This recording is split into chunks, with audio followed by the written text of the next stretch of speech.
যি কাপোৰৰ ৰং যায় তাক শৰীৰৰ পৰা আঁতৰাই দিয়ক। যি মানুহে ৰং সলনি কৰে তেওঁক অন্তৰৰ পৰাই আঁতৰাই দিয়ক। আৰু বাচি থাকিব এনে লোকৰ পৰা, কাৰণ প্ৰতিদিনে এনে লোকে নিজৰ ৰং সলনি কৰে। যেতিয়ালৈকে স্বাৰ্থ আছে তেতিয়ালৈকে লগত থাকিব, তাৰ পিছত এওঁলোকৰ কথা কোৱাৰ সুৰ সলনি হৈ যায়। যদি আপোনাৰ ওচৰত আপোনাক ভালপোৱা ফেমিলি আছে, প্ৰকৃত বন্ধু আছে আৰু ভাল খাদ্য আছে, তেন্তে বিশ্বাস ৰাখক, আপুনি যিমান ভাবে তাতকৈ আপুনি বেছি ধনী।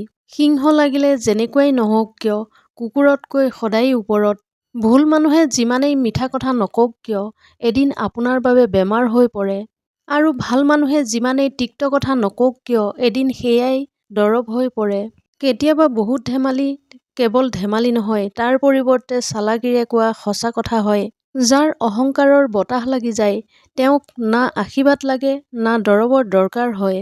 আপুনি যি আনক দিব সেইটোৱে ঘূৰি পুনৰ আহিব, লাগিলে সেয়া দুখ হওক বা সুখ, অপমান হওক বা সন্মান।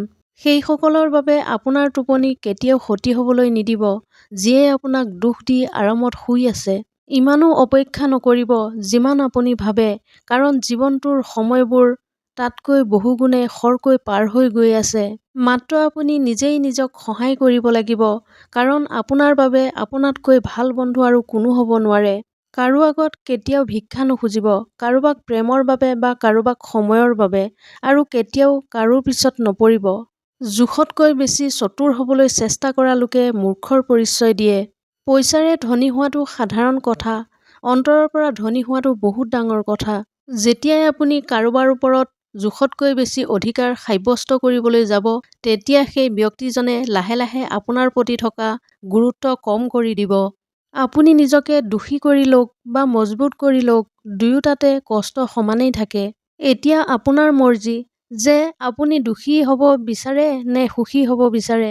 কাৰোবাক মাত্ৰ ইমানেই ইগনৰ কৰক যাতে তেওঁ আপোনাৰ অনুপস্থিতিত দুখ অনুভৱ কৰে, ইমানো নহয় যে তেওঁ আপোনাৰ অবিহনে জীয়াবলৈ শিকি যায়।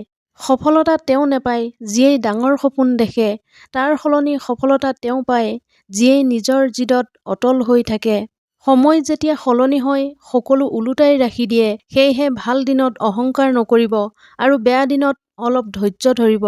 যেতিয়াই আপোনাৰ অনুভৱ হ'ব যে আপোনাৰ কোনো নাই, তেতিয়াই আকাশলৈ চাব, তাত তেওঁ আছে যিয়েই সদায় আপোনাৰ আছিল, আছে আৰু থাকিব।